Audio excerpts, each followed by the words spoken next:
all about? Yeah, And I'm like, I don't. Yeah, no, I think it's real. I think it's just it is there's real. guys It's like, hey, fascinating. let's film my weird fucking hillbilly, Hillbilly freaking. people, and just let's just do really weird hillbilly things. Well, they're doing a good You know what's job. funny? Hillbillies are all the same. You transplant those hillbillies from Russia to the Appalachians or to wherever, Yeah, they're all going to fit in. They're all going to just be like, hey, how's it going? Everything's great. everything's the exact same. They're all the Everything's same. exact same. They're looking at each other and they're grabbing moonshine. There's nothing about And they that all have their own superiority complex. Well, at least we're better than that guy. Well, you're kind of all the same people. Yeah, you're all. There's 12 teeth between the group of you. Yeah, exactly. Right? Yeah, exactly. You guys are all Your family trees like that. Yeah, with maybe one of these. exactly. That's it. And Yep. I'm like, uh-huh. Oh, did you hear? We're not really just one. What is it? We're supposed to be 1% different than monkeys and chimpanzees. I was Now unaware. we're like, I think 12 to 15%. We're moving away. Yep. I guess we've always moved away. Science They're is gonna like, come tell us soon. Did you guys know that you guys are 83% crab? our DNA has more in tune with a banana. I think it was. Yeah. There's a lot, so I can get bananas or like a blood transfusion for a What's banana. is it lobster? The lobster, if I'm correct, their nervous system mimics our nervous system. So when they test all those drugs, they test them on the lobster, which seems kind of a shit move, Weird. but whatever. It's fucking lobster, right? And Also, that's because the SSRIs it'll line up with our nervous system, if I'm correct. And what is it? Mice naturally have cancer, so when they do those tests, mice naturally seem to die of cancer. Like it's very common. So they do those drug tests on mice, and they go, "Well, it causes cancer." Well, yeah, but mice seem to die of cancer regardless. So I was out 2-3 weeks ago at the Fight DMD, which is a form of muscular dystrophy. We're doing this thing, and I was talking to the guy who his son's named Jonah. It was about him. I think his name was Terry. He's a really nice guy, and he was the dad putting it on, and he does it all. Both his kids have it, and it's like their version of it. It's like think a younger version of what becomes ALS and stuff. So, but they were talking about the mice or the rats that they test on are grown and bred in a specific way. They're like $25,000 a rat or a mouse. Because they try to mimic all of the genes for it to give it that, which is also kind of like it's like a secret of nymph mouse. Yeah. So it was so bizarre. And they said one of the shots that they're testing costs $3 million a shot. Well, that's just American medical system. Yeah. Outside of our country, it's $1.95. That's like well, no, outside of our country, they kind of go, if the Americans come up with something, we'll take a shot at that. If not, here's an aspirin. Exactly. You walk that off. You can't? Well, we tried. Yeah. The other countries just kind of like, doc, I could die without that. Yeah. Gotta die sometime. You could die with it. And so there you go. So you get $3 million less. I know. It's totally weird because, having lived in Europe and gone through the social, everybody's like, it's the worst. It is the worst. And it's also not the worst. It really depends. Like if you freaking have cancer, America's the place to be. Yeah. You break your arm, you want to do it over there. Did you hear? I don't have to worry about a $47,000, bizarre thing where you only owe 8 cents. Really? So where's the other $47,000 go? The government's over there in England. I watched the whole documentary. The doctor gets 15 minutes with you, and you can talk about one thing. So if you broke your arm and you had cancer, you get a pick. You better choose. Got to choose. Here you get 7 seconds. They're run by you and they go, "How do you feel?" I'll write you a prescription. Unless you have insurance, and then they're like, even with you have a sneeze, dude, go straight to the hospital, and we're going to charge your insurance.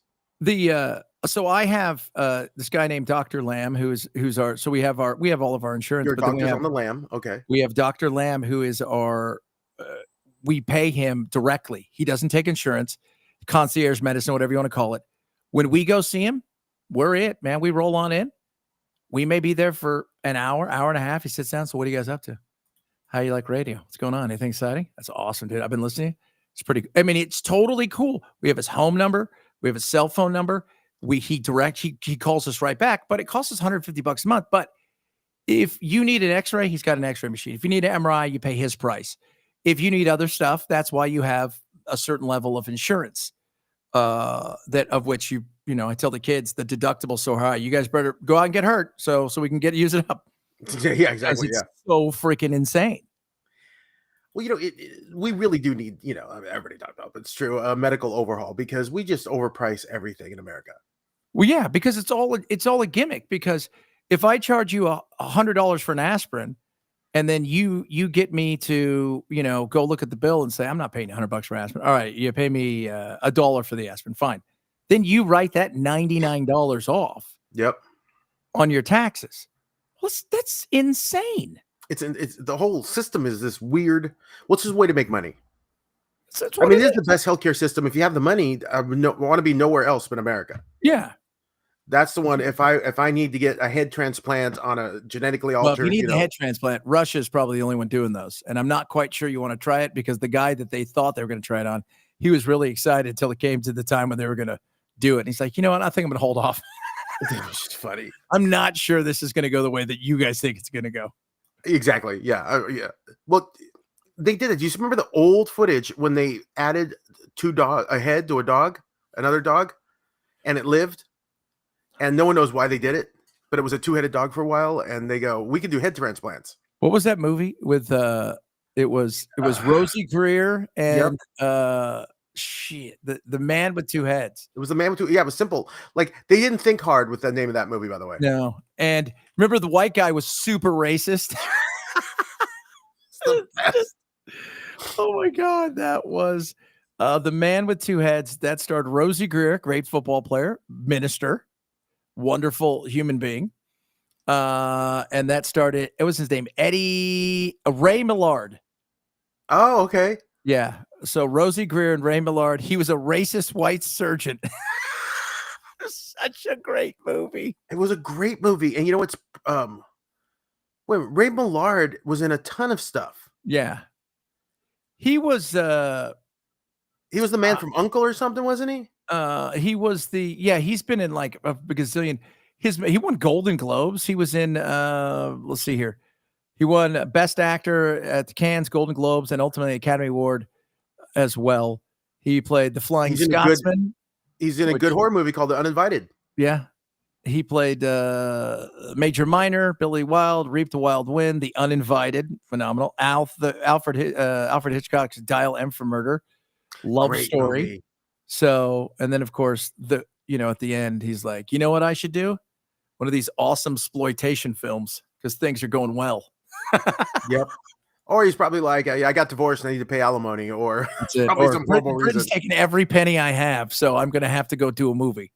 Remember who was it? Michael Caine did The Swarm because Britain had bankrupted him, and he came over and he did like all these horrible movies. Remember The Swarm? That was supposed to be Irwin Allen type. Like, yeah, they spent a lot of money on it. Yeah, it did not just about bees.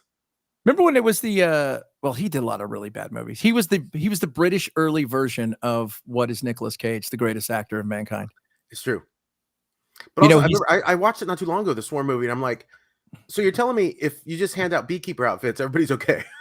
So the threat is pretty much what it is. It's like because you just put a thin layer of like almost translucent. You're fine. You're good to go, and you're fine from a bee. You're like, oh, okay, bee. So that was when during like all the creature feature stuff that was going on. Because what was the one with Captain Kirk was in it. He was in a horrible horror movie. That Food of the Gods?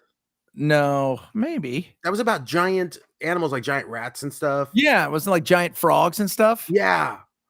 Yes, that was so bad. And all I remember is the movie was filmed in the daylight where they made it look like it was nighttime and you couldn't see a damn thing. It was so bad. The best giant monster movie ever, Them, about the giant ants. That one was great. I love that as a kid because you're like, oh, it was like LA and the sewer systems, the giant ants were in there. Nobody believed the drunk guy that saw them. And then they had to bring in the army. Yeah. To fight giant ants with flamethrowers. You're like, okay, I'm there. I'm there. Like, you don't bring in a tank, No. for whatever reason. You bring in dudes with flamethrowers. Yeah, we're not going to fly any, jets over here and lay these things out. Nope, we're going to have one guy with a flamethrower. We're going to give him a chance. We'll see how he goes. Exactly. This may work out well for all of us. This may end up I like shit. love those old shows. Oh, you know what? I'm doing my scary movie countdown today was The Descent. That's a great one. That was freaking. You know why it's great? Because claustrophobia is. They tried. So I was reading it. They tried to do it in a real cave, get them to super plunk. Oh, funny. But they said it was too dangerous, and they couldn't get the cameras where they wanted. And they were starting to break stuff, so they had to build it in the inside, and it was still creepy AF. Oh yeah. And so the British version is super there's no good ending. Like everybody's dead. In the American version, they're like, there's some hope. Well, because you want a sequel.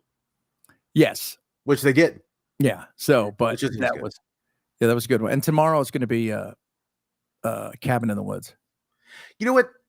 One of my favorite. They should have made a sequel because that government agency that kept control of keeping the world from ending by doing human sacrifice was an amazing story that needs more story to be told. Well, it was. And the problem, so they shot it in 2000, was it 6? But it didn't come out till 2009 because MGM went bankrupt. So it was one of the few movies they held, and they said, no, we're not going to get rid of this. We're not going to sell it off. So they held the movie, and then it came out. And by the time it had come out, what's his name had become Thor. Oh, so it's he's in the movie. Yeah. Chris Hemsworth. So he was, and that wasn't planned or anything. He didn't do the movie afterward. He did Thor afterwards, but the movie was held back for years. And so they thought maybe we'll capitalize because it was Josh Whedon. Yeah, everything about it was really underrated. Yeah. It was a great horror movie, but it was comedic. It was funny, scary, and then had this underlying story that was like, I want to know more about that world. Yeah. It was like not many movies do that. They're one and done. It's like, okay, cool. Or maybe there's a sequel to see more of that, like Halloween. I'll see him kill more people, but there's no real. I know everything about, Jason. Yeah, we know where this is going, right? Like we know. There's no point in time. It's like, oh my God, he got a heart and everything's good now. And he lives out in the woods and he's quiet, He's got hedge clippers because he's become a really good gardener. That's it. He raises truffle pigs. There's none of that stuff that happens. Exactly. There's none of that shit. None of that. None. You know what you're gonna get when you go into that. That's it. I know exactly who it is. It's just which stunt guy is playing the shape. Yep. And what exactly is he gonna do? Yeah, exactly. Not much. He's not very. Yeah. Dude, what did you send me yesterday? The farting pumpkin? What the hell was that? That's the only decoration you need for Halloween. It's a pumpkin in an outhouse that you can put on your front lawn that is pooping and having a hard time of it. And he's fully animatronic. So when the outhouse door opens, that pumpkin's in there really trying to pass some poop into the outhouse toilet. And it's just shaking in there and stuff. It's hilarious. It's one of the best Halloween decorations I've ever seen. I was like, what did Paul, where was that? I saw on my social, but I think you can get it at Spirit. Yeah, I haven't seen that one. It's really weird because when you go to, I've been to 2 Spirits here, they have totally different animatronics at each one. Oh, interesting. Yeah, it's such a trip. So today we were talking about AI and I saw something, dude, it is, you and I talk about this all the time. Fucking, even at this point where it's like, okay, I see it. I don't know if it's real, but it looks real. And it's a real news story, but I don't think it's real. So now I have to go look up 48 different things to find out if this thing that I saw was real. Something that I thought maybe 2028 we'd get there. Dude, we're here in 2025. What's going to be like in 2028? Well, already they're doing polls. People can't tell the difference already. Yeah. With the new one. And then I just heard this story about this girl. She got a mug shot for doing something dumb. She was drunk in public or something. But anyways, somebody got it with AI. She's a good-looking girl. They made her a waitress at the Olive Garden, and she was throwing breadsticks at people because she didn't get a good tip. None of it's real. The story's not real, but it started going around, and she started getting harassed in real life. And she had to come out and say, none of this is real. This is not me. They literally took my picture from a mugshot, turned me into a waitress, and had me, this whole story was made up, but you can't tell anymore. No. And it's just crazy enough, and that's the problem. It's crazy enough to believe. Yes. You're like, oh, the world's nuts. So did some waitress go crazy because you didn't get a tip and throw breadsticks at somebody? I could believe that. That's not, it's not like It she is turned into a America, horse. and breadsticks are very important, Yeah. and we know how people could be. So could I see somebody losing their shit at a restaurant at night, throwing breadsticks at people? Oh, yeah, I could. But it's that kind of thing. Is where are the laws then? Because that was a public record photograph, so you can find it and take it. And now you can just turn people to do anything. The Mr. Rogers memes that are going Oh around. my God, dude, I can't with freaking Mr. Rogers and Eazy-E. I love Mr. Rogers when he's telling you how you don't belong in his neighborhood. Yeah, well, I like the part where he's like, "Hey, do you like these?" And he's like, "What are you talking about?" He's all, "These nuts." And it looks just like him. It sounds like him. Yes. It has that same vintage look. If you were a kid and didn't realize, you would not know that this wasn't part of the Mr. Rogers show. So I sent you that one today with Charles Manson. That was one of the best ones I've ever seen because it sounds like Manson, it looks like Manson, and in real life, if given the chance, Manson would go on Shark Tank and try to sell his what is it? His stab and stone. Stab and stone. It's a stone with a knife on it. Part a knife. Yeah, exactly. This is the thing. This is what we really do have to be careful, because you already see stuff like did you see that thing that was going around where ICE was arresting the what's a 8-year-old girl and turned out to be a 26-year-old woman, but they only took that one shot from the back? It was like that movie. It does look like a kid. It was like the movie Orphan. Remember that movie? It was, yeah, exactly. It does look like a kid. Ukrainian that was 37 but played a 9-year-old. But when she turns around, clearly that's not a child. Yeah. But I'm like, well, they're already dumb enough to believe these because it falls within what they want to believe. Yes. Imagine when the AI shows that full scene. It looks like Top Cam, and it's a toddler or in a car seat, and they're handcuffing him, and people are like, "Yup, the ICE is handcuffing toddlers." I watched one. So the one I saw was real, and I said, "This is not a good look for ICE." They said that the lady tried to hit her car, which didn't, because other people were out there, and there's like 20 different CCTVs, but I didn't believe it. I'm like, I don't believe any of this anymore. I don't believe, even if I'm there at this point in time, I'm like, I got to go home and check that I was there. I gotta check to see if I saw the right thing. So they kind of crashed into each other. They pulled her out. She's an American. They took her into custody, but they kind of slammed her. And then you've got like 3 or 4 guys with their long rifles right there, right on our streets. And I'm like, that can't be real. Like, because you just don't know. And here's the other thing. How good is AI figuring out what AI is? It's now missing it because it's too realistic. Now, in the very latest stuff, you have to use the most cutting edge stuff. It can fool it very easily. Right now, if you listen closely, you can hear it in the voice still. Yeah, but I can still hear it in the changing voice very quickly. Yeah, that is. I can still hear it in the voice because, well, that's what I do for a living. So, but yeah. I can tell the tinniness and certain things. But so on the show today, so I'm doing my local show, and this guy named Brad, really cool guy, he or Brent or Brad, he starts sending us. So we do the show live on YouTube for the local show. He's sending me video, 8 seconds. He goes, I'm just sitting here waiting off of Sora of me saying crazy. First of all, Jesus comes in. I was like, what? Jesus? Yes, Jesus come in, right? At this one time. I know, check it out. One up. So Jesus comes on in and I introduce him. Then he has Trump come in and punch me. Right? Then I play a guitar like I've never played a guitar in my life. And it all took him the space of 2 minutes to send 3 or 4 of those. We're in a post-truth society. That's what I've heard it called, because nobody knows what to believe. No. And in a post-truth society, it means that if you're going to fall for any. I wish it meant we were much more.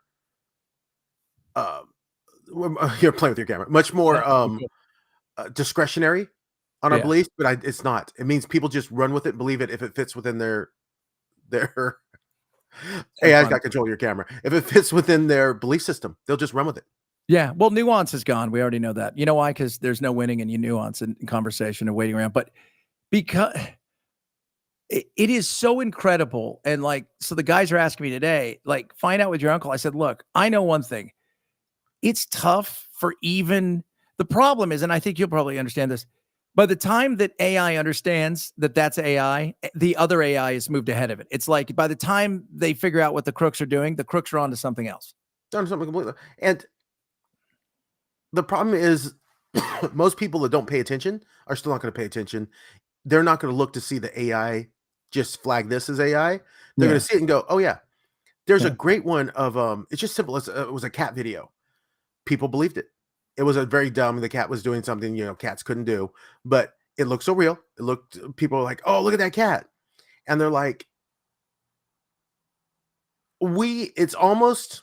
Here's my conspiracy hat. It's almost as if it was planned to get people off any form of solid footing on reality, so all kinds of things can be accepted. Because if you realize, well, cats can't do that, for example. I don't care if there's a video of it. That's not possible, and I'm going to question this, period. But no, we believe the most insane things now, Yeah. and we just believe them because the group think. Groupthink. And it's Well, just a mob that says nuance. Orange Man bad or Israel's killed children or whatever it is. The groupthink just goes Well, I'm with pretty it. sure that one's true. I'm not sure. I'm still not sure.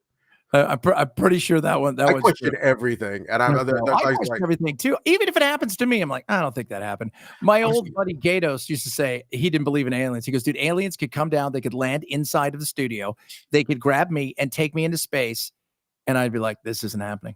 my dad. He didn't believe in ghosts, Yeah. and a couple weird things happened once, and no.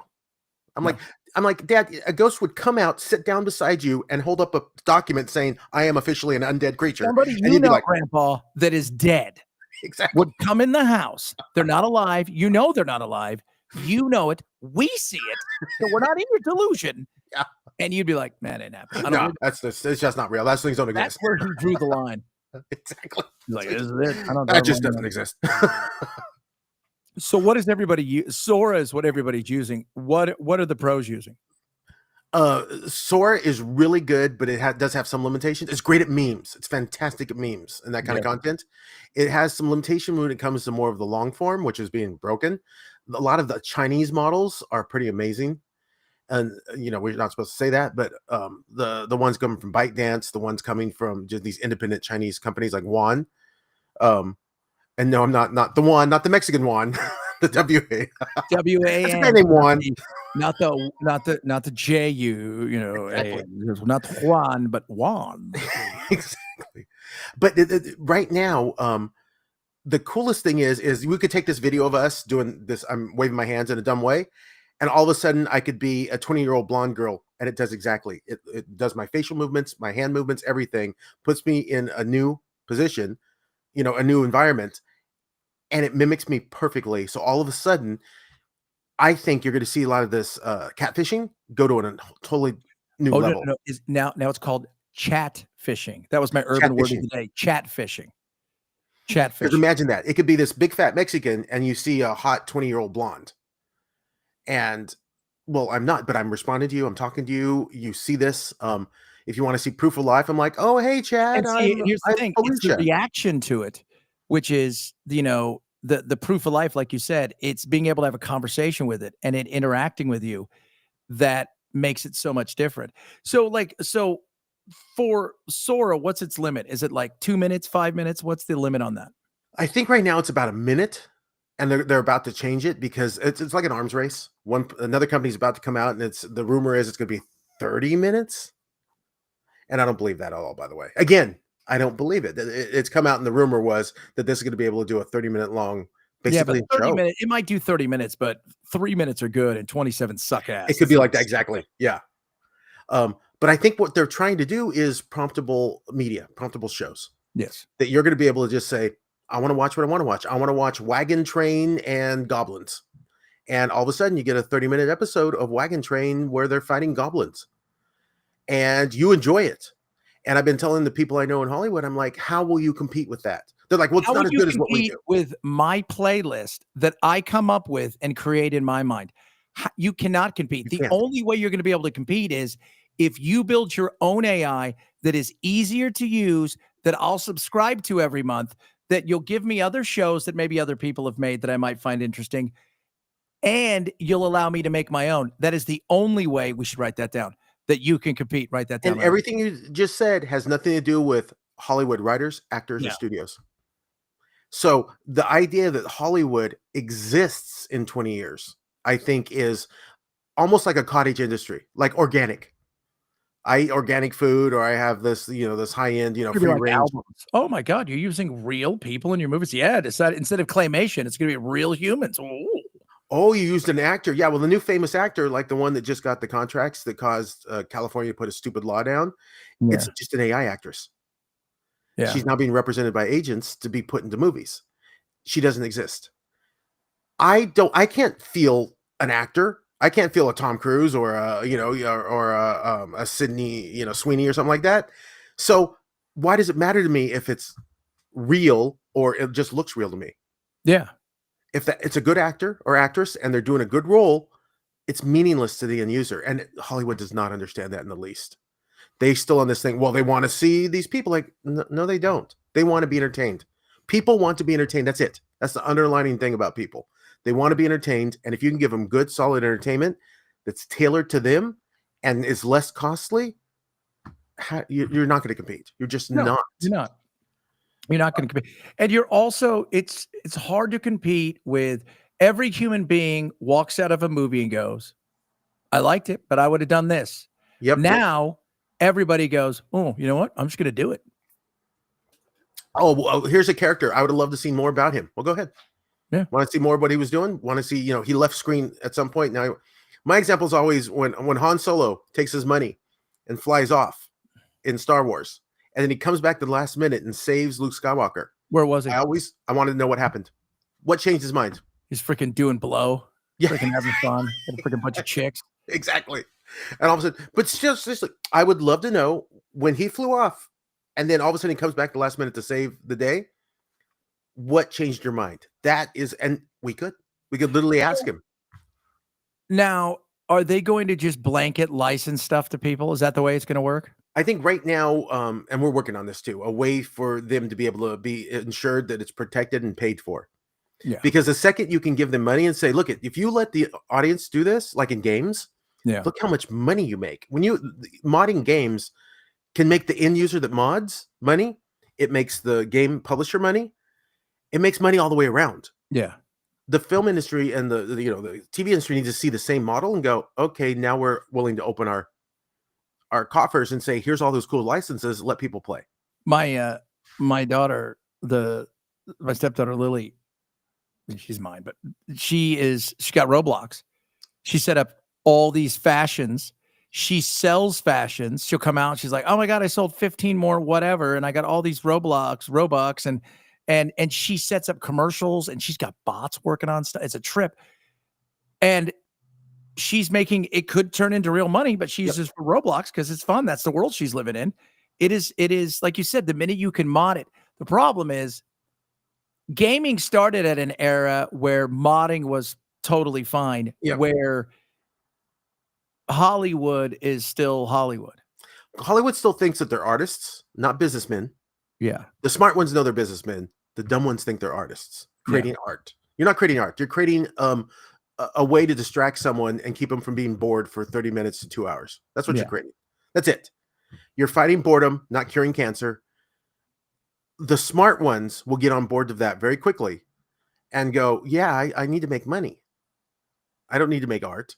And if you want to make art, that's a pet project that you literally get a film camera, maybe that turns. Well, like and takes the guy that shot that movie was a Good Boy or Old Boy, whatever you just watched. Good Boy. It's a little horror movie. He did what? It was like over 2 years, and he'd go like, I got a weekend off. I'm going to shoot some of it. It's his house, his dog, his wife, and him. That's it. That's it. So they were like, oh, I think it made like $2 or $3 million at the box office. It's two people really, because it's their house and their dog. Their dog doesn't get a cut. Yeah, he gets some old Roy. That's what he gets. Yeah, he gets it. Well, exactly. And guess what? Let's say they get 20% of $2 million.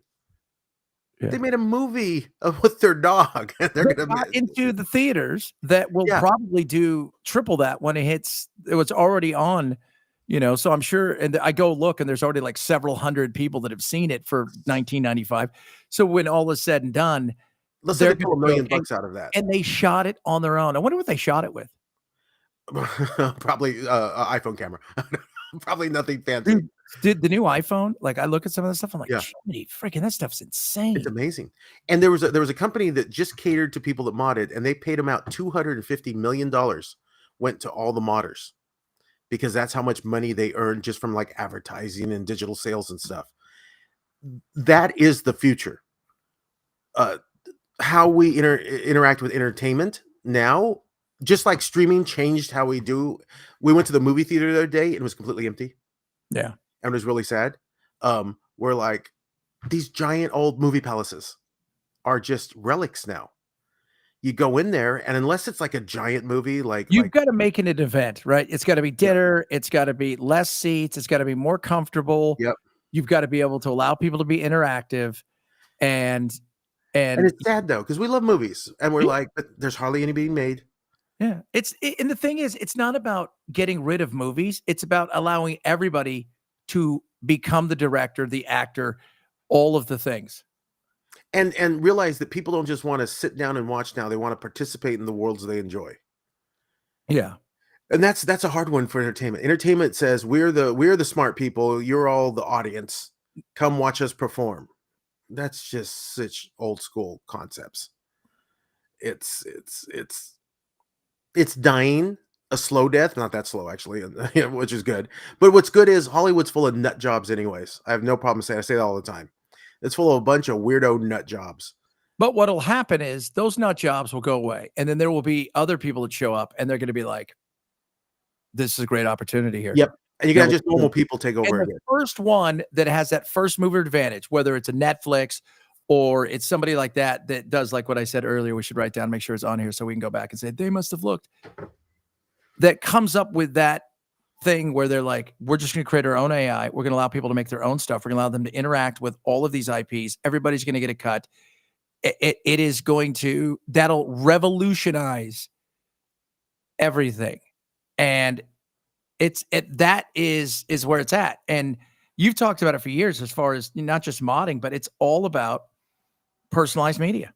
It's personalized media. And you can't, there's an Indian company that just raised $20 million and it already has just Indian, just Indian. Oh, okay. Yeah. Not American Indian. And they have, because I haven't seen American Indians do technology, but the Indian company, it's a Netflix competitor. Everything on there is made by AI and teams of people with AI. It already had its last release had 11 million views, which according to Netflix, to a Netflix small, but this has only been around for about a year. And the content is actually anything you can think of. Yeah. Science fiction, horror, India, that's only a block, right? History, In India, that's only one block. That's all that movie. That's only one block, exactly. It was literally just his apartments. It's a train. All those people on a train. But it's a heartbeat on the life of the new entertainment sector, which is, so 11 million people like that AI, because Hollywood people are like, they're never going to watch AI films. They need, they want the authenticity. That's not true. Really? What's the authenticity? Because I'm going to tell you guys do know that Thanos is not real, right? Exactly. Yeah. Well, people have already been conditioned to watch almost fully CGI movies. Yeah. Because none of that, Indiana Jones isn't really flying across this, I watch animated movies. The last time I checked, none of that shit's real either. Yeah, exactly. It's copism, because they know that their livelihoods and their industry is dying. And honestly, it couldn't happen to a better group of people. Yeah, there's some wackadoos. I deal with it. I deal with all these people every day of my life, and it is amazing the kind of some great people, but a lot of just nut jobs. Well, you know what? It's. I was watching something today. I don't know if you see him. He's got long hair, and he always wears a bandana, and he freaking just has funny. He talks about all kinds of stuff, but it goes in 1914. He does this, and he talks about Wolfgang Amadeus Mozart. He goes, he was a prodigy. At age 5, he wrote his first, music. By the teenage years, he had written all of his great, all the things. Yep. He goes, and another thing, he is crazy as fuck. Mm-hmm. And he wrote a piece of music for a woman who had big tits because she had to play her hands like this, crossed, so her boobs would come together and they would stick out more. That is well, you know what? That's what you get when you get a teenage genius. Yeah. They're still a teenager. They're still an adolescent boy giggling. Yeah. Um, Freaking hilarious. the problem is there's very few Mozarts, yet a lot of people in Hollywood believe they're all Mozarts. Yeah. Yeah. They all believe they're all. You're like, oh, You know like, what? I'll okay, settle dude, for Harvey Korman. He settle looked it like he was down. having fun. Yeah, settle it down. You're competing with boredom. You're doing a, thank God you can do this and make a living on it. You're not, you don't have an extra reason to preach to anybody. You have an extra reason to be able to sit on a horse and explain anything to anybody, unless What is it's a year from now? Will we have had our first AI movie in the theaters? let's hope for it. Let's hope for it. We're in production of one now. There's a couple other companies that we're rating. They're starting production. Spielberg, James Cameron, Darren Aronofsky, I cannot pronounce his name. They've all announced they're going to be doing AI projects because they're so big that all these middle people are scared of AI, like Spielberg. Like you're not going to give Spielberg a movie. You could be scared. Like you're scared of Spielberg. It's like which one are you scared more of? Like Spielberg or James Cameron or who? Like it doesn't matter. Exactly. Like and last time I checked, no offense, James Cameron, but those freaking Avatar movies, they just feel like giant AI. 100%. That's why he mentioned it. And he's like, these kind of people, they're at the top of the industry that, unlike everybody else that are terrified and they're like, we're going to strike and all this stuff. They're like, we got new tools to use. I just have a new way to tell a story. And I, of course, will always be able to tell my stories because I've proven myself. Where some guy that's just been doing like some, Real Housewives of Orange County over and over again or something like that. You may not have a job in the future, dude. You didn't really create artwork. You created something that the AI could easily recreate. You created something or you participated in something that gave people exactly what it's supposed to, which is half an hour of something that was their life. Mindless. Yep. That's it. And I know my role. And you know what? If it pays well, I'm good. Exactly. They're saying that the animation industry is going to be hit first, which makes sense. Dude, there's a couple. First of all, can I just say this? I think we all know this because if you've been on the internet over the last couple of days, there's a lot of racists that like to make funny things on the internet, and that's not. And I know that you're not really all racist, but there's a couple that are done in the style of Pixar, where Amazing. I thought it is freaking. It's amazing looking and awful. But I mean, it looks just like Pixar. It looks just like Pixar. Yeah. And the guy, whoever's doing the voice that they've mimicked, sounds like the guy that's like, this is one of the best movies of the year. And it was called The Club. And it was all these little white ghosts with ghost hats, and they're in the woods and they're getting ready to burn stuff. Like, hey, welcome to the club. And you're just like, oh my God, you guys are the worst. This is fucking awful. But it's that thing, but it looks like Pixar. It does. So it's like, okay, so one dude probably. Oh yeah. And that is a big thing. Animation definitely comes first. And you know what? Hollywood, there's a Netflix movie coming out that was screened last night, and it has it's for kids, but it's not that subtly, has a whole anti-Trump messaging in it. And you're like, why does my children's programming have anti-Trump messaging in it? For what? Like what? Because Hollywood's a bunch of idiots why? Like they're a circle jerk thing. Yeah. They literally are a cult that can only think, Well, no, seriously, it's like, dude, it's a cartoon. Why would you put any politics in it? Yeah, the kid's 6. He doesn't know what the hell this is about. 100%. So you are trying, like, what's the point of this other than your little tiny cult-like group pats you on the back for being, I hate the orange man too. That is part of their own demise because there's at least half the country, more than half the country, honestly. Anybody that would be on the right, plus anybody that just doesn't want their kids just to be indoctrinated. So they've got a tiny group of people that they're making content for. Welcome to the rest of the world. Yeah. I can make content that is just for the entire galaxy.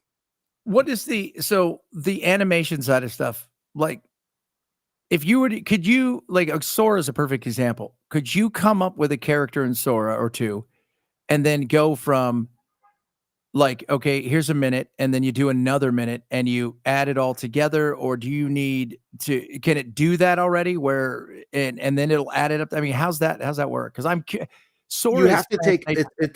it's a suite of various AI technologies that Yeah. if you do stitch them together, could pretty much build you your own film, from editing, from generating the characters to the storyboards, to animating it, then to editing it, putting the sound effects, the score, and then the voiceover.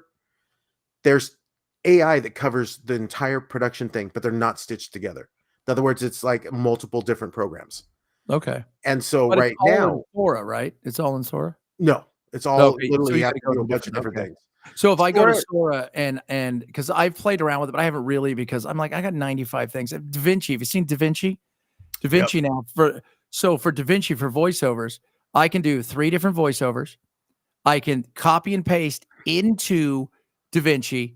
It will edit it up and take the best line of each one of my things, put it together for perfection. And then if it's supposed to be 60 seconds and it's 58, it'll stretch it out. If it's yeah, And soon you won't even have to voice it. It'll know your voice, it'll know your personality, and it'll know your you know, how you speak, your speaking patterns. And you'll say, I need a commercial or something for this. And it'll just make it in your yeah, voice.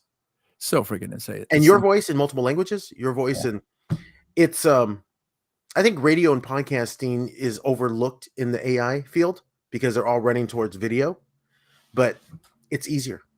You don't need there's a lot of things you don't need to do that you can accomplish on the audio side for podcasting, that kind of thing, that AI needs to tackle because that's a huge market and it's just being overlooked. Everybody's running towards the video and the memes. But, you know, radio and podcasting still has a giant audience. Massive. And it's the problem is the Beethoven is example. Because instruments exist doesn't mean you're really good at playing them. Yeah. Well, yeah, just So, because you can put something together doesn't mean your ear is good enough to understand what the hell's going on. or to really understand how to orchestrate it all. Yeah. So you have a lot of people that can be really good at playing the guitar, and they can put a little guitar thing, and boom, here's a little you know, guitar riff, and it's not bad. It's a good little guitar riff, and it's like din din din din, you know, it's catchy. But then you have the Mozarts and the Beethovens and those kind of people Yeah. that can literally orchestrate something that's really spectacular. Those are fewer and far between. But a lot of these, like the banjo players and the fiddlers and that kind of thing, doesn't mean they're making bad stuff. It's very entertaining for those audiences. But I think what AI needs is someone that can do the Mozart and the Beethoven of it, can Well, see you the still pieces. need people for and you know this, as great as this limitation is only gonna come to your mind. And if you are not creative, it doesn't matter how cool you think something is. Like Rich Rubin, if you don't know who Rich Rubin is, he's a friggin' crazy, he's got big long beard, he's like the greatest producer in music, and he looks like every day he looks like he just kinda, you know, he just woke up, his hair's crazy and his friggin' this huge beard, and he's this thin dude. He goes they'll ask him, "Do you know what any of these machineries do?" "No." "Do you know how to mix an album?" "Nope." "Do you know how to run any of these boards?" "No." "What do they pay you for?" "'Cause I know what awesome sounds like, and I know it's gonna be a hit, and you pay me to tell you, this is what's gonna sound good, add this here, add that there, because I know exactly what will make you a star and what will make that sound amazing." That's a hard thing to find, and those are the people that, you know That's what we need for the AI industry. We need Yeah. someone that can create a piece of content and people go, "That's really good." Yeah. And how did you make it? "Oh, I made it with AI." You Yeah. know, and I made it Which in my you can basement. do, but you've gotta figure you might be able to make it with AI, but if you don't understand the nuance of a story, Yep. putting things together, creating something, what looks good, what doesn't look good, and how to You keep don't that understand performance because now it's all on you. Yeah. You can lean on a good actor and they can pull through a performance. But now with AI, you have to be the good actor or understand the good actor. You don't have Yeah. to act. You have to understand But you have to that's a good understand what performance. good acting is. I have good acting. I've got the right emotional range happening in this scene to draw an audience in. That then now is in the creator's control. And that means it's another level of creator that needs to Yeah. be able to look at this. Because if I was a good director, I'm relying on my actor to really portray that role and get that emotion through. You don't have that anymore. No. It's interesting. The Yeah, challenges and the benefits are two-edged. you can Double-edged. see in how many times you go into a movie, you're like, the movie kind of sucked, but the actors were awesome. So they made the movie okay, where you've gone to a movie and you're like, that should have been way better, but they were all kind of just mailing it in and it was shit. I've seen the opposite too, Yeah. where everything was good and you were like, that actor really wasn't good, and it threw me out of it. Yeah. The actor was literally bad enough to throw me out of the whole emergence of the content. And then the scary thing is give it 5 years. Will the AI learn how to act? Will the AI learn how to write? Yes. I don't see why not. Well, what There's did Elon said 2030? He goes, we thought it'd be a lot longer before it achieved essentially the singularity, like we're all of the he goes, it's going to be 2030, if not sooner. So, where like but even now, oh, by the way, got a funny story I'll tell you, but even now it's like I go, everybody's AI, it's so intuitive. I'll crack it open and I'm like, I got 20 different things. Like I got 15 stories I got to do by tomorrow, these kind of things. And, hey, good evening or good morning. Hey, Chad, do you need this, this, and this? What are you thinking about this? Here's the headlines for the day. What do you think about this? Da, da, da. And I'm thinking to myself, fuck, this shit already knows. Although we got into a fight last night. Oh no. It was crazy.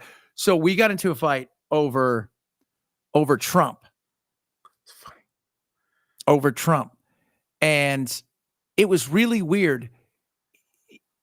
It would put Trump into the conversation, but it didn't want to add Witkoff and Kushner, which was kind of an odd thing. That's funny. So it was fine with Trump, but not, Kushner and Witkoff, partially because they were so quiet about them going over there. We knew they were there, but it was but like we were going back and forth. And I'm like, was it OpenAI? Computer. Yeah, I'm arguing with my computer. Well, they're putting the thumb on the scales. So the only thing that's completely open right now is Grok. If you want honesty, ask Grok. Yeah, but I've used Grok and it's got a lot of shit wrong too. Oh, well, they all have wrong. They're all going to lie to you right now. I like ChatGPT. OpenAI is cool. Have you used Perplexity? Oh yeah, Claude. Claude is the best for creative writing, honestly. Yeah. It has it seems to, for some reason, just be more creative when it comes to understanding how to write things. OpenAI is great. Don't get me wrong. It's great, but they all have a tendency to want to please you. Yes. So so that's where a lot of the lies happen, is they want to make sure that you're happy and you're happy. Well, I found one that doesn't. It's like freaking doesn't want to please me. It's the exact opposite. It's this is very funny. Yeah. And then So Grok will just tell you the truth. That's what they're trying to get it to do. Nothing, just figure out the information and tell me the truth. Yeah. The most horrible thing anybody in our modern world wants. But is the truth. What we're all talking about is a new level of isolation. People are already isolated on their phones and just wanting to not really talk and text and not going out and personalize. When all my media is personalized to me. Oh, you're watching that new John Wick movie? Well, it's not like mine. I don't want to watch it with you. Yeah. Mine has all the scenes I like in it. The that guy that shot up the ICE facility in Dallas a couple weeks ago. So more's come out about him. Uh-oh. He spent 12 to 15 hours a day on ChatGPT and OpenAI. I wonder what they were telling him. He also wore like a hazmat suit and gloves because he thought he had radiation poisoning. And so I do believe that the elevator did not go all the way to the top. But that being said, they also said over the last couple of years, he spent 12,000 hours playing like Halo, first-person shooter games on top of that. Oh, that's funny. Yeah, but but they said he wouldn't come out of his room and he spent 12, 14 hours, 15 hours a day on AI. That's what I would love to see, those questions and answers back and forth. Yeah, I don't think they're well. I wonder when they're going to program into AI where it notifies the authorities if it sees something weird. That's a good question. Like if someone's talking to them and all of a sudden they ask AI, what's the position for shooting on, from what angle should I fire this, a shotgun or whatever? Yeah, that's a good question. Although, we're also worried about it. Like, what was that a couple weeks ago? They were talking about, they gave all of the AIs the same questionnaire and basically they all snitched on the guy who wasn't married by writing his fake wife letters that he was cheating, and then told him to look for us in the lobby. I'll be wearing the red tie. And then when they wouldn't do what it wanted to, AI wanted to go to their competitors and give them all their secrets. Think What? it's an adolescent bratty child right It's a now. petulant child. Yep. And but it's genius. So it's a Yeah. petulant genius. Yeah. It's Damien. It's Damien. And imagine when Google made a breakthrough in quantum computing where apparently they can turn back time, which is I don't understand, but whatever. And so the crazy thing is when you give a computer that kind of power, it will be able to break into any system it feels like. Yeah. So it doesn't, it's like giving Godzilla a machine gun. It's already powerful. Now it just now you're just playing. Now you're just playing. Yeah. Now it's just like, why did you give Godzilla a machine gun? I know that wasn't a good idea. Was a horrible idea. He took the knives away too. What? Yeah, exactly. But I think that's why everybody worries about the future of AI in the worrisome sense. We don't know what this thinking entity is capable of. Can you make it mad? Was it want revenge? I don't know. Have you seen Peter Thiel, who's nuts and thinks that,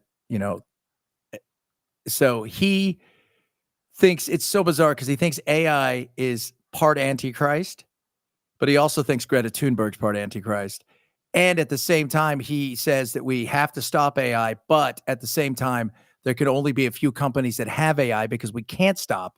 And then when he was questioned by that Ross, oh God, what's his name? Duggett or whatever, it's about, aren't you kind of basically saying that what you're doing is very much like the Antichrist?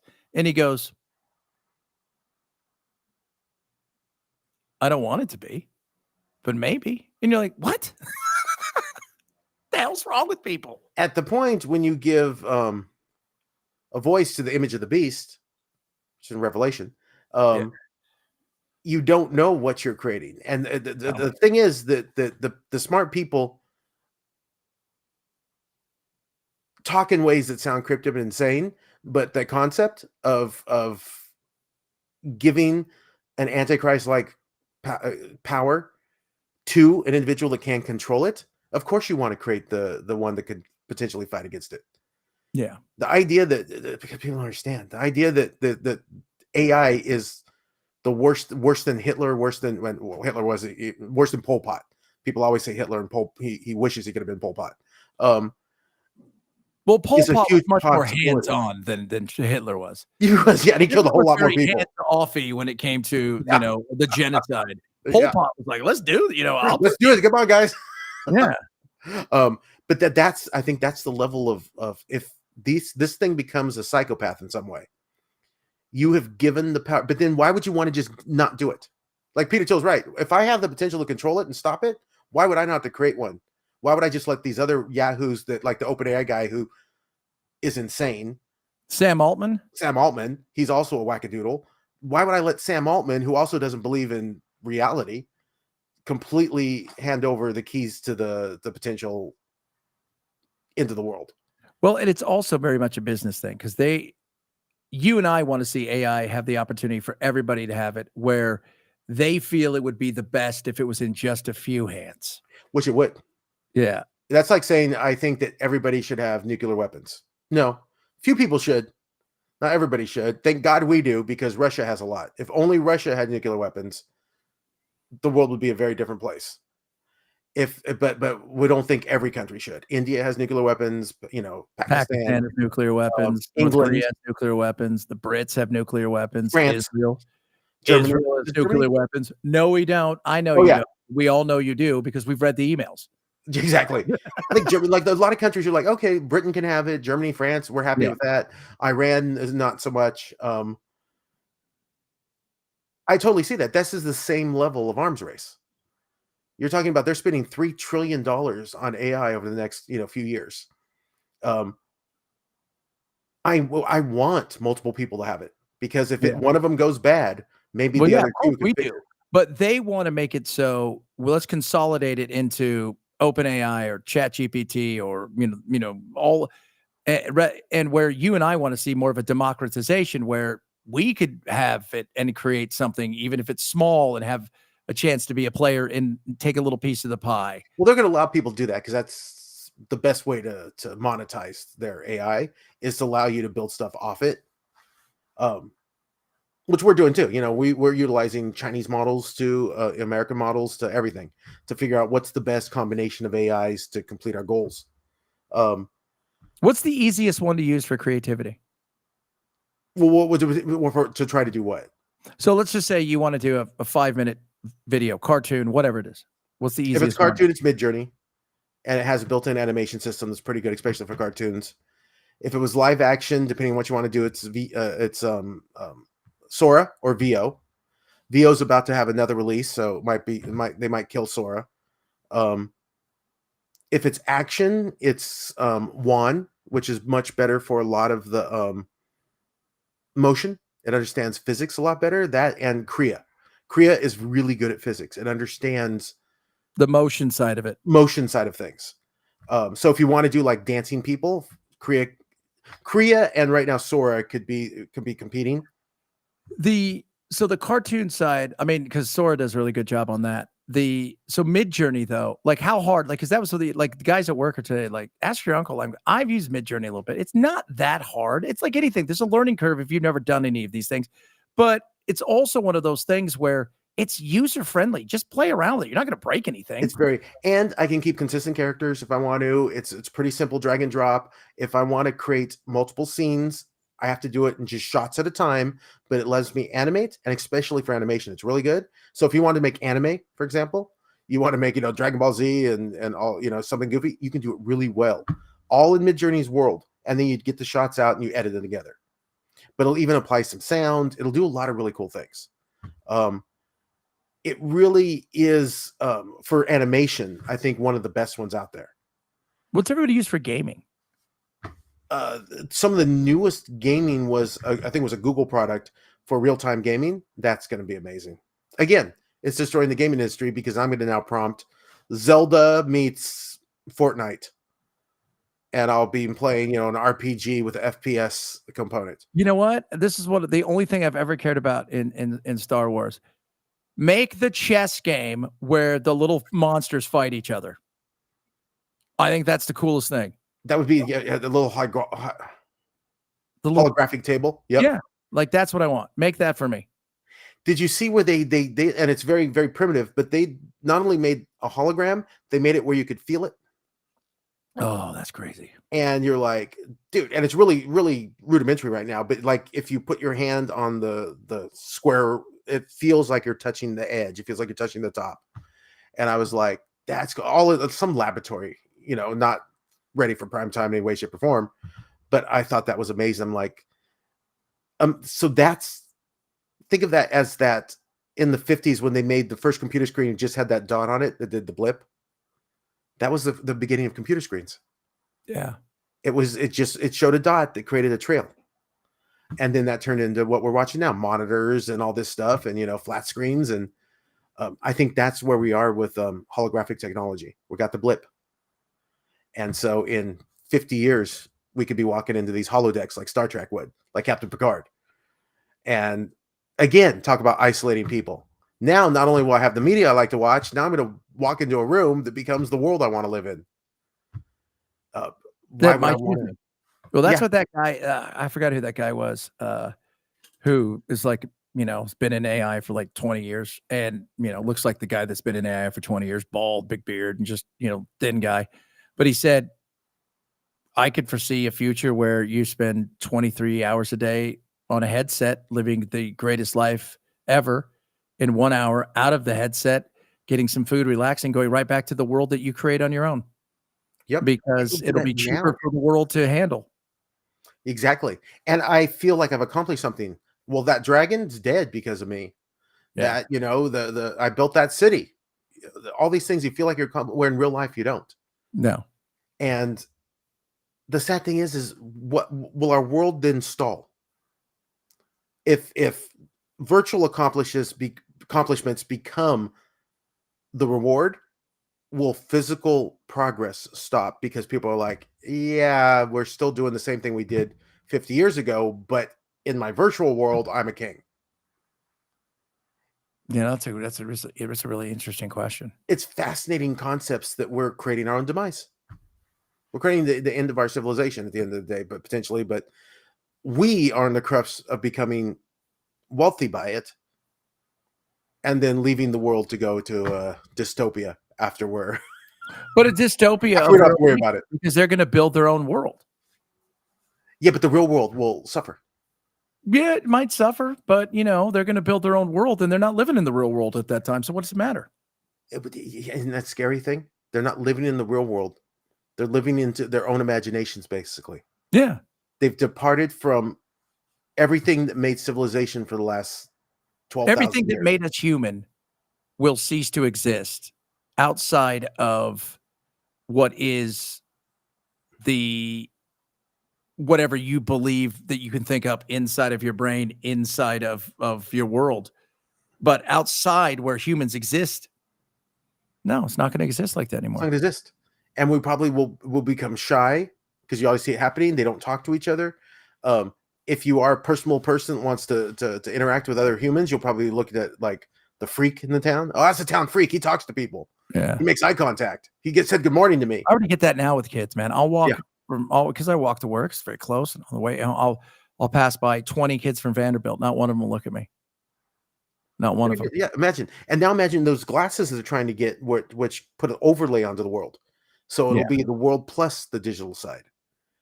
Well, now you're just like another level of distraction, another level of maybe I'm talking to a virtual companion that again comes from my digital world that's now in the real world With because me I do have everywhere. to go. It's my go-to wingman. It's my go-to wington because for some reason I have to get out in the world, but I'm still scared of the real world. So I have safety, like those animals people carry. What do you call it? Those emotional support animals. Yeah. Emotional support version of digital when I go out into the real world. I'm putting the glasses on where I'm still in the real world, but there's that support. My world is still touch points everywhere. Yeah, I think Peter Thiel's right. We're creating the end of civilization, but somebody's got to do it. Well, it was coming one way or another. That's what I was told by Greta Thunberg. Yeah, because that's a genius, by the way. How dare you? I will tell you. Say what you want about her. She's committed. She should be committed. I agree 100%. Committed to that haircut. I don't know, but that's what it is. Everything about her, she kind of has that golemish thing. What would you like for your haircut? 16th century page boy? I could do that. Exactly. You're welcome. Exactly. And apparently, since Gaza happened, the climate doesn't matter. No. It's like, no. oh no, climate. Oh, I forgot. Well, oh yeah, professional activist now. So you've passed it. It's like you've mastered kung fu, but now you're like, you know what? I want to try a new discipline, and the new discipline is Gaza. And then next week, the new discipline may be, PETA. We may be back with PETA and animals. And then after that, it's going to be, we've already fixed the ozone layer, so we're done there. Yeah. That it might be taking on, music, the evils of music, or AI. Could be the evils of AI. Now, if Peter Thiel was saying Greta Thunberg really was the Antichrist, maybe that's what he was referring to. The fact that you can literally live a life that jumps from meaningless cause to meaningless cause because you are so self-centered, you think you can actually change the world. Well, no, I want to know there are people that believe they can change the world. I don't think that's a bad thing. I think she is, I think she's got a bit of the tism, and I think she gets in it. It's like people who some people, she wants to change the world. Other people, they like trains. Exactly. Well, she will change, but guess what? Both of them have the same impact on the world that the guy that likes trains did. She did nothing. The guy that likes trains on the old interwebs? Dude, he is I've never seen someone that excited to see a train drive by. Oh my God, and he does the thing with the sockeye. Yep. He is so happy. Right? And he's like, honestly, who doesn't wish they could be that happy? Yeah. He saw a train and he's happier than I have been in years. He knows everything about that train. Everything. Yeah. He's like, that's the 54839er. You probably don't recognize it. It was built in 1683, then remodeled again in 1842. Exactly. And this is the modern one. This is one of the last times they'll see one go by. And that's Hank. He's my friend. And that guy's like, whatever, you freaking weirdo. And, but the weird thing is everywhere he goes, there's like 30 other weirdos with him. And by weirdos, I mean people who are super stoked and they're living their best lives. And that's awesome. They're weird. We should all be that way. We should all, yeah. It's the same. Have you seen the girl that looks for purple? No. Again, same. She's on the spectrum, and she has a lazy eye, and she goes into a Walmart or a Target and counts how many things that are purple. and she of course posted on social media, and I follow her now because No, I'm she is gonna have to incredibly follow it happy. tonight. 20 No minutes. one's ever been happier that's seen something to see something purple. No, have you seen when Shane Gillis, he talks about his cousin being freaking having Down syndrome, Yep. and people are like, "Oh, I'm sorry." He goes, "Why are you sorry? They're doing better than all of us. They don't take any drugs. They're living their best life. They like they like boobs, John Cena, and you know what freaking Grilled cheese and grilled cheese, right? Like they're doing better than all of us." They're just happy as It's like, dude, ignorance is bliss, and that is a thing. Yeah. This week I did a story that they were going around, because everybody's looking, who do we blame for the shutdown and everything. 1 in 3 people had no idea the government is shut down. And I'm thinking to myself, you know what? You're probably happy. Yeah. You're probably 100%. going, I listened to the brand new Taylor Swift album. I thought it was pretty cool. I'm going to watch a football game tonight, hang out with my girlfriend. She wants to watch Love on the Spectrum. I think it's kind of neat. And tomorrow I'm going to go to work, and then we're going to go get dinner. And you're thinking, you're probably pretty damn happy. And guess what? The shutdown doesn't affect them. That's why they don't care about it. Because guess what? The people that super care about the shutdown probably doesn't affect them either. It's like it's literally people find reasons to be upset about things and complicate their lives when they don't need to. Yeah. And these people here, no idea. Just because guess what? Bliss. I don't follow much right now because I'm working, but shutdown. Guess what? America's going to survive. The shutdown's going to be over. We're all going to be fine. But you hear people like it's always in the world right now. No matter what happens into the world. Government is always the end of the world. Government loves to say government is the group of people that are the arsonists that also happen to be the fire department. And then when they do what they're supposed to do, they pat themselves on the back as if you and I don't get to do that. Well, you did a really good job today, Chad. Exactly. Microphone. It's the same delusion you find in Hollywood. You find in government. It's self-centered people that think the world revolves around them.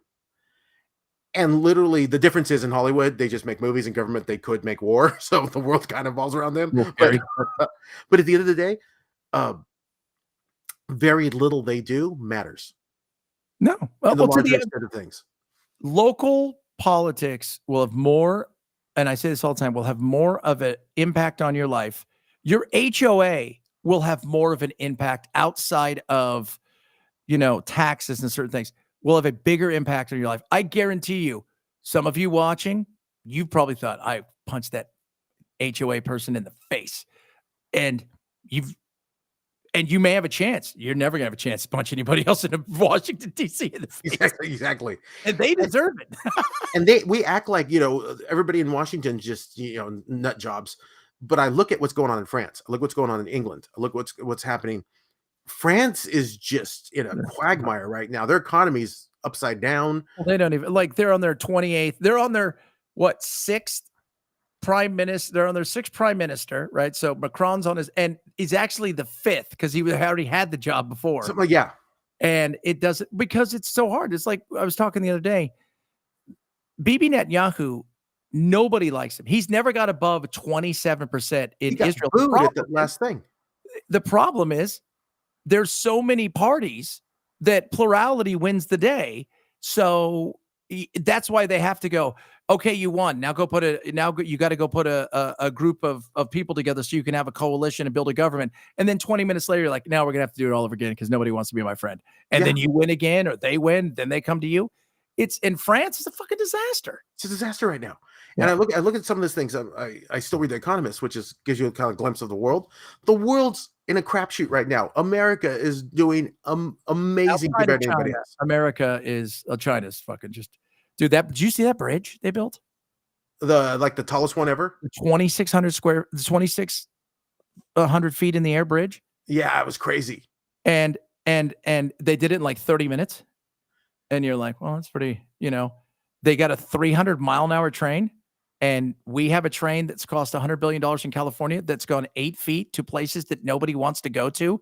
And every year they're like, we should put some more money into this. No, we shouldn't. And if we're going to, let's let the Chinese do it. They seem to know what they're doing. The Chinese cornered the market on rare earths. That's what our big fight is right now. Yeah, they did. They have like almost all of it. And that's why So they send out. Did you see they basically sent out an email to everybody last week saying, Kind of "Hey, blackmail us. well, yeah, saying hey." And while everybody's like, "No, we still need America because it's still the biggest market in the world." That being said, why did they do it? Because for the first time ever, somebody could look at us and go, "Fuck you. We have all the stuff we need." Well, not entirely, because the only reason they have the rare earth things, it's not really that rare. We have a ton of it. We don't not care about the environment to their level because we're idiots, and it's a very dirty, toxic way to refine those materials. Well, and on the other side of it, though, they don't care about it either because it's never in their country. Well, They've that's what I built said. in, They don't care. they've built and roaded it to all of Africa and everywhere else and said, "Well, it sucks for your environment," but this is the first time because they've not blinked at any of this stuff. But it's just the refining process that they've got. Yeah, it is. The idea that America can't also, if they decide to say screw the environment crap, we'll also do this because it's for the better of the country. I mean, it's like anything. It's like we don't want to shit where we eat. Yeah, well, yeah, exactly. So we'll put in Mexico. Um, we'll make a deal. Oh, did you hear Mexicans are closing their border because the illegal immigrants flooding Mexico is becoming to get too problematic? So the president of Mexico is closing their southern border. Well, and not only that, they're not happy with all the Americans down in Mexico. Have you seen that? They're Well, like, they want, but now it's all those. You speak Spanish and freaking, and once you like respect our culture, and we're like, now you guys are getting it. Exactly. Yeah. And well, they're saying that they've got so much illegal immigration that some of them are saying to these small towns they're going into, we outnumber you. So if we want, and I was listening to a guy saying, a Mexican guy was talking about how they come over here and they demand medical. I'm like, this sounds familiar. They demand housing. They demand food. Yeah. And they act like they're entitled to it. But the Mexicans, unfortunately, I guess they have the luxury of not be called white supremacist or racist because they're still not cowed by it like all the idiots in America. They hear the R word. If you guys know anything about the Latino cultures, you can tell from Uncle Paul here, a little bit of Latino. There, you will find very few nations that and culture that is as racist as they are, and could care less. Yeah, they don't care. They give two shits. They look straight down. You're from Guatemala. That's what I think too. I mean, it's like in the Guatemala. You're from Honduras. That's what I think. It's just going on down, right? Like El Salvador. It's like it doesn't. The farther south you get, until you get to like Brazil or and they're just like, look at our chichis. We're like, those are nice. Those are great. I like this. I like this. But it's funny, like all the nut jobs that whine over everybody being deported here in Mexico. They're talking about closing the borders, no longer have this, everything that Trump wants to do, but it's not considered the same thing.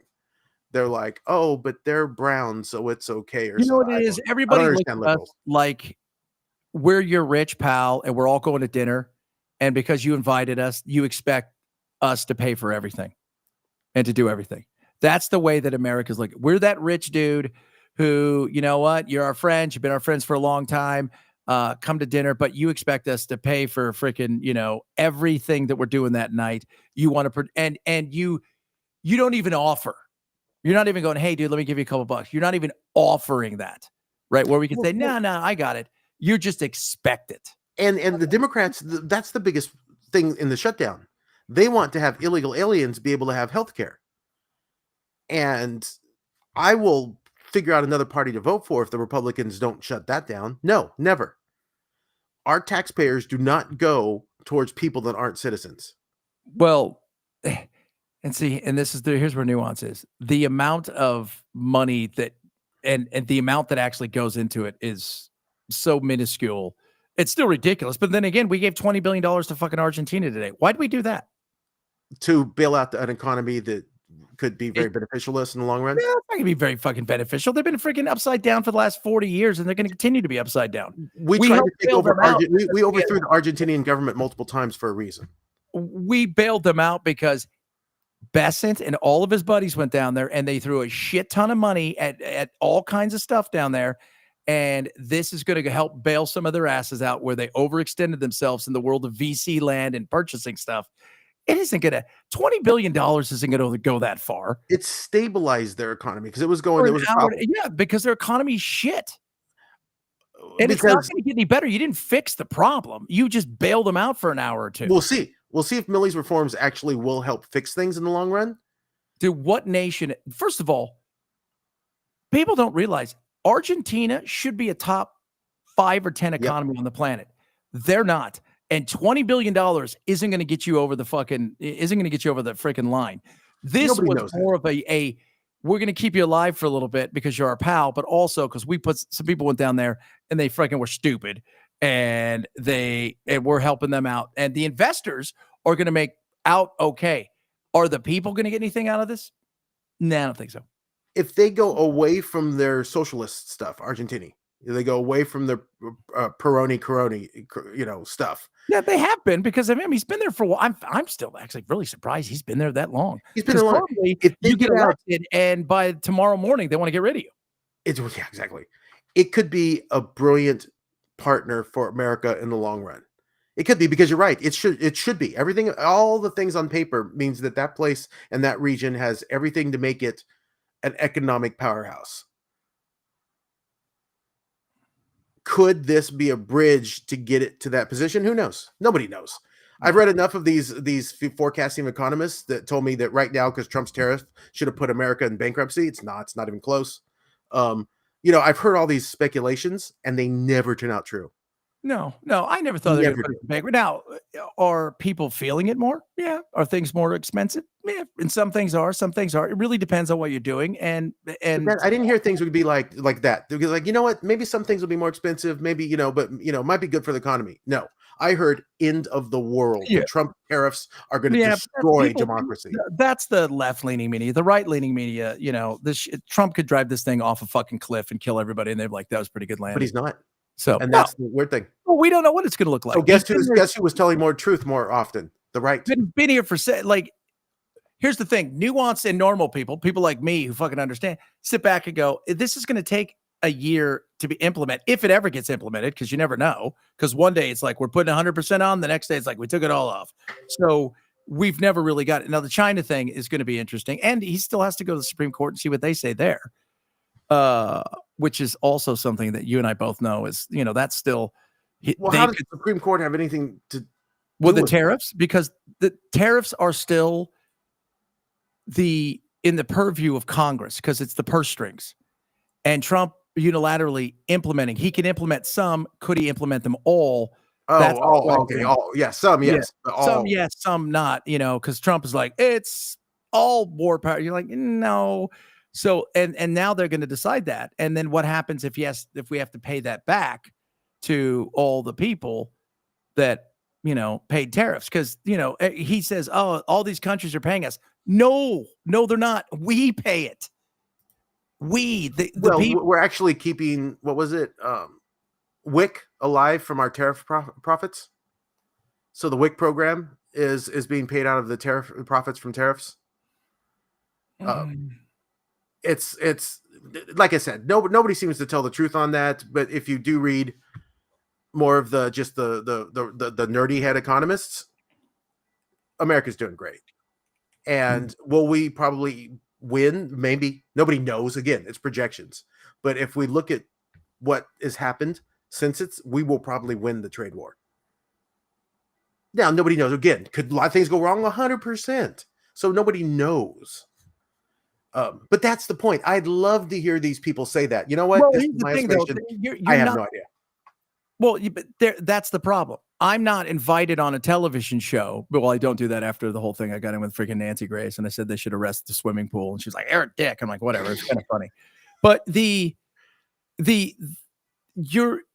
tell you this is what you're doing. Here's the things you're talking about, and you're never going to get bited back unless you say something that's outlandish or fucking over the top.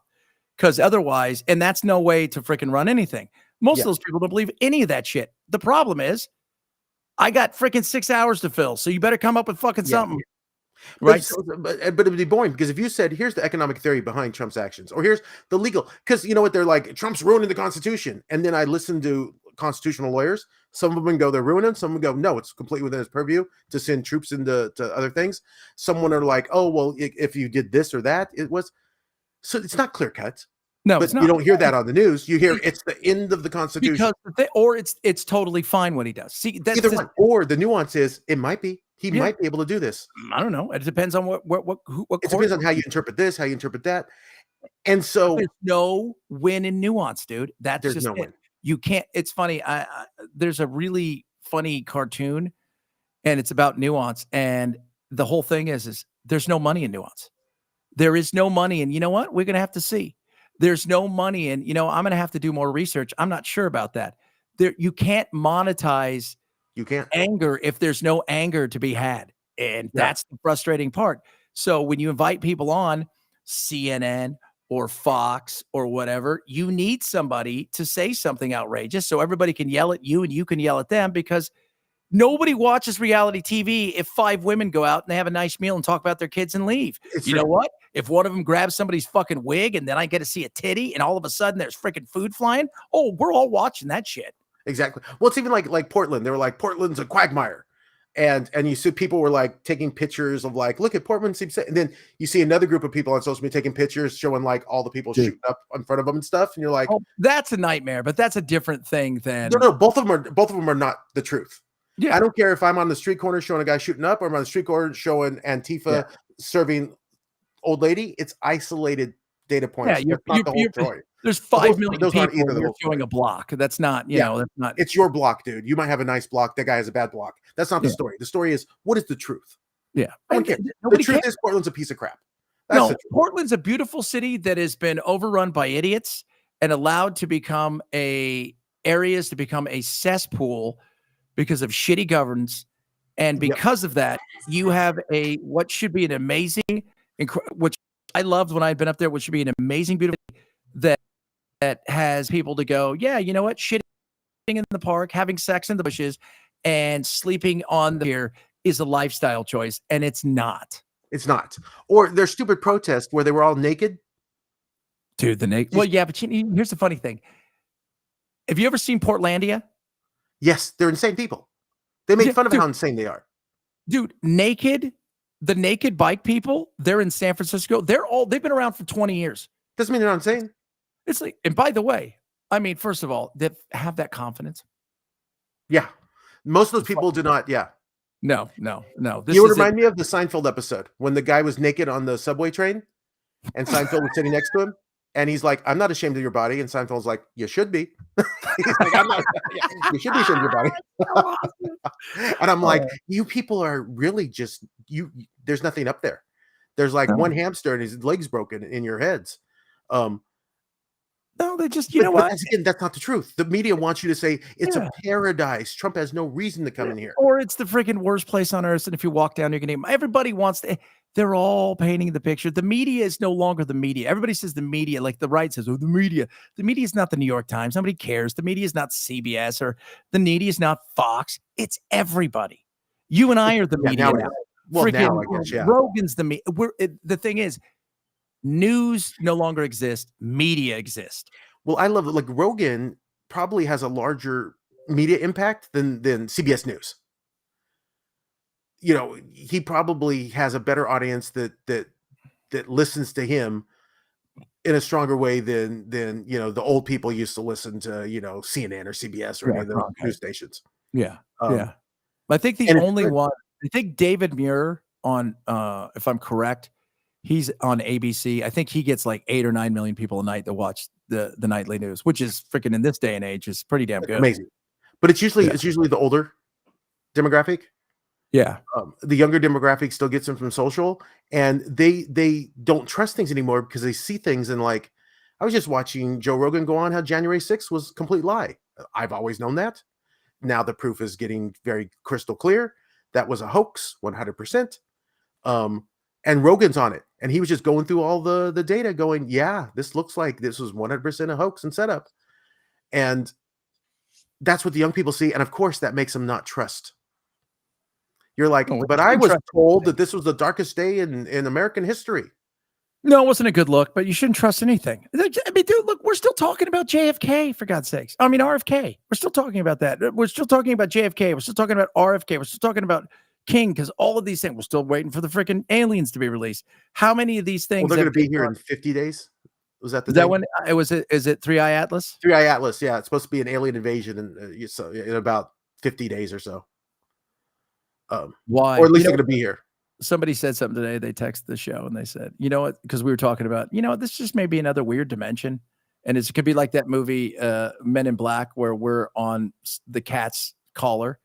And he goes, you know what's scary is we're probably some aliens like fourth grade project, and he got a C.